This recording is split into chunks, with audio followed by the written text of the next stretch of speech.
I have a couple new parts and updates on the CD009 transmission. Got my helper, Blue, here tonight with us. Blue. Hi, buddy. He's here to tell you all about this new shifter kit I've got for the CD. Since my last video, I took a bunch of brackets and like miscellaneous stuff off of this thing.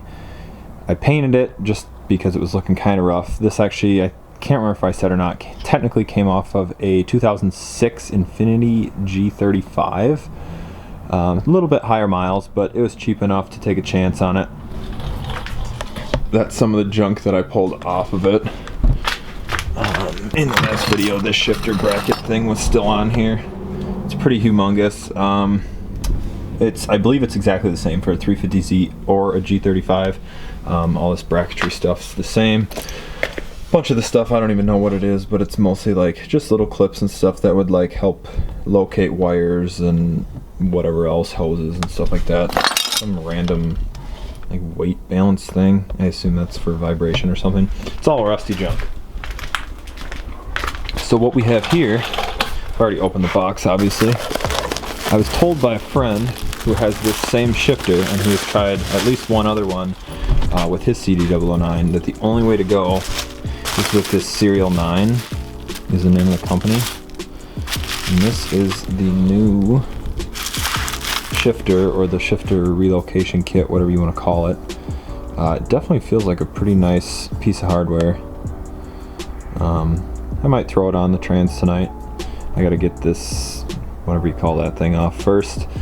There's a lot of videos that they have on their YouTube channel, their website, where you can order this. It shows you pretty clear instructions on how to put the thing on and get it all set up, as well as a decent set of instructions too. So there's really, seems like there's really no way to get completely lost on it. It's pretty straightforward. Comes with some other hardware.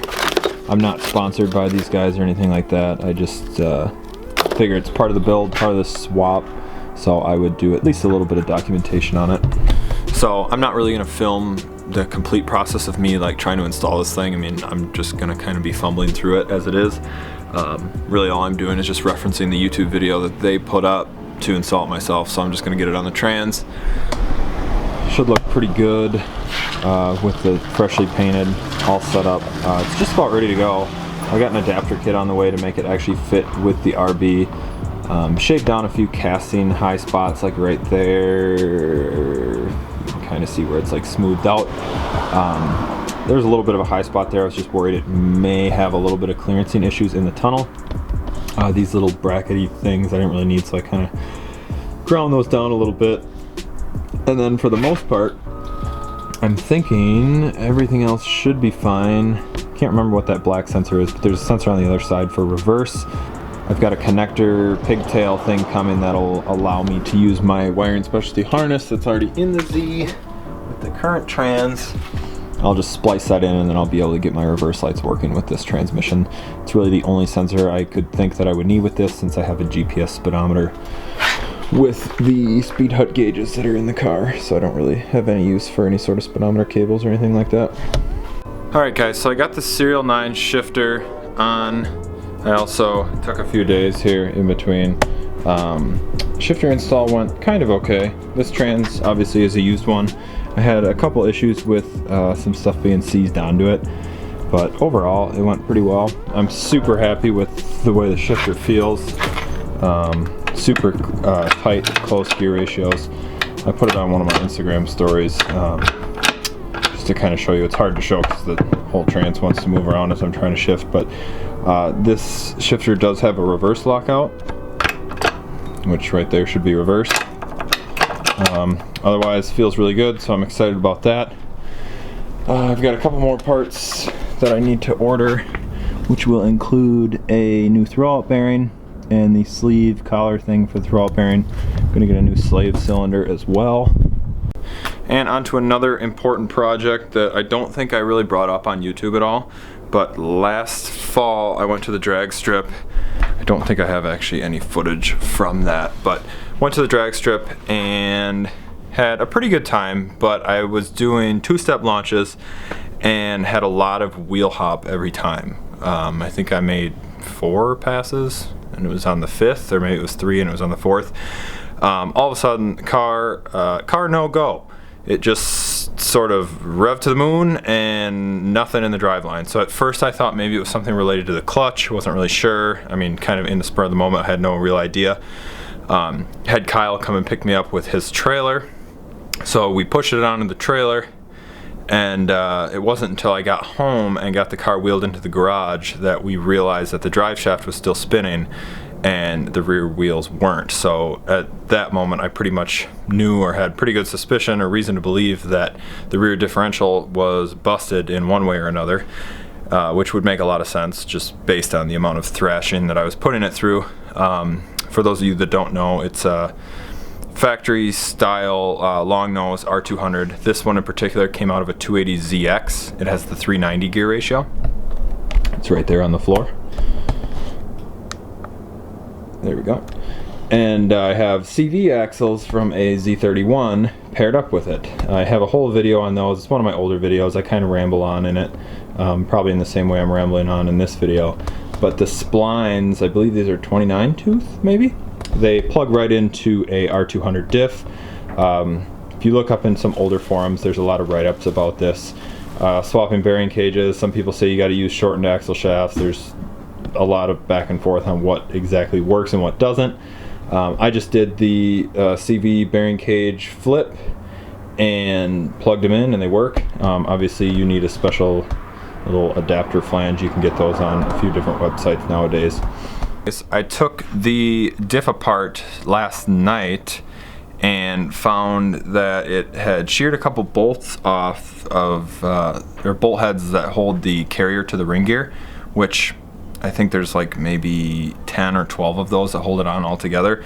It sheared off 3 of them, so I'm not sure exactly how much that would affect the diff as far as just the way it functions under normal circumstances.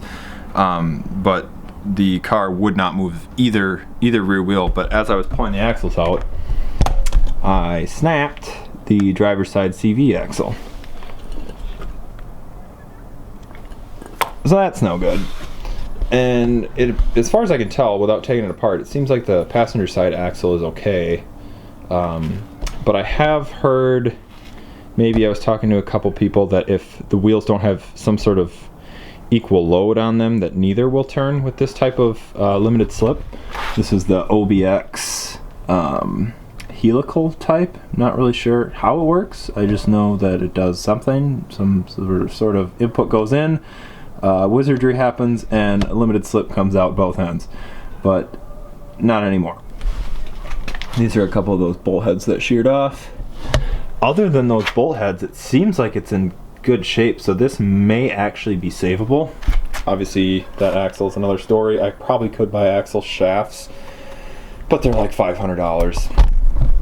So the plan for now is to look around and try to source another used set. Really all I need is the left, but I'd rather just buy them as a pair. It doesn't hurt to have a spare axle laying around. And my diff mount, which is a top mount style, is absolutely destroyed. You can see it just straight up cracked right there. This is not meant to be curved. This was like a straight line across there. That would have been flat. But I did find, and this is my own fault for not checking, there's 4 bolts that hold this in place, and one of them had fallen out. So that pretty much explains why this began to twist in the first place, and probably could have been a factor as to why the whole thing failed the way it did and why I had wheel hop to begin with. So I don't really get too upset about it. I mean, shit happens and you learn from mistakes. This mistake being not checking every bolt underneath the car. It's pretty common for me to have to adjust my driveshaft bolts, retighten them. Even with Loctite, stuff just loosens up over time, especially the nature of a car like this. Rattles, shakes, bumps, and stuff just comes loose. So I took this all apart last night. Obviously gonna need a new diff mount. You're gonna need at least one new axle. Probably just get a pair, but I might just reuse the good one. And then as far as differential goes, I do have the factory open 354 ratio diff that actually came in this car. So the plan all along with the CD009 has been to use a 354 ratio diff, just because it pairs up better with the gearing of that trans. Final drive is actually shorter on a CD009, as in 6th gear is shorter than 5th gear on a RB25 trans.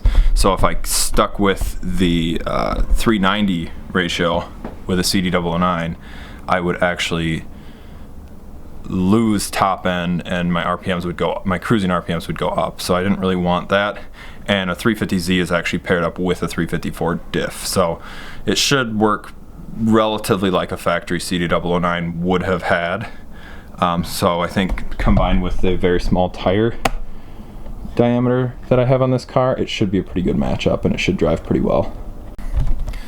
So the next step with the car is going to be to pull the current transmission out of it, and then I believe tomorrow or in the next couple days I'm supposed to get my LOJ Conversions kit, which is going to include a adapter plate and offset flywheel that's supposed to make this all just plug and play onto the RB.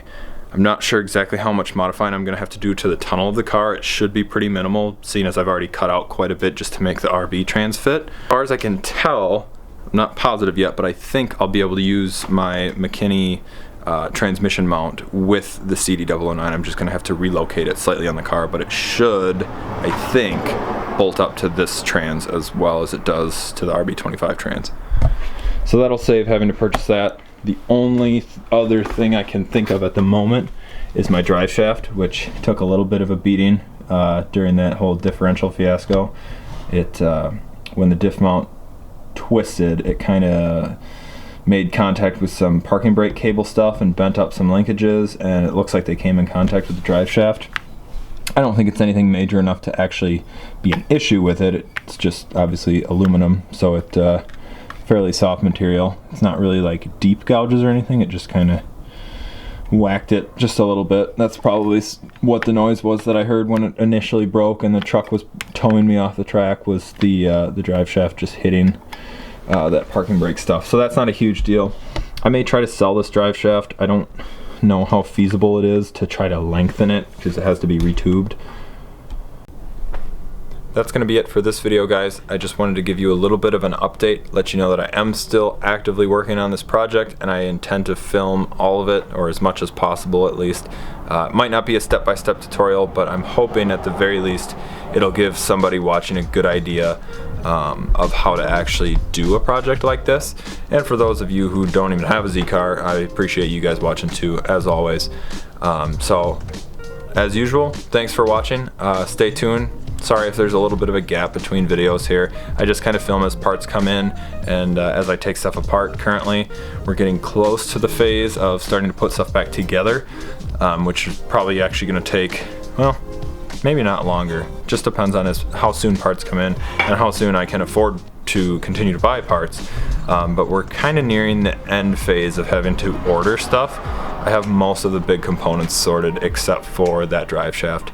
Axles should be reasonably cheap. It's just a matter of actually finding them because they're getting pretty scarce. But other than that, supposedly I have a new diff mount on the way. The guy who makes them, I reached out to him and he said he's willing to warranty it and send it out. So if that shows up, I'll give you guys some more details on exactly what that setup is.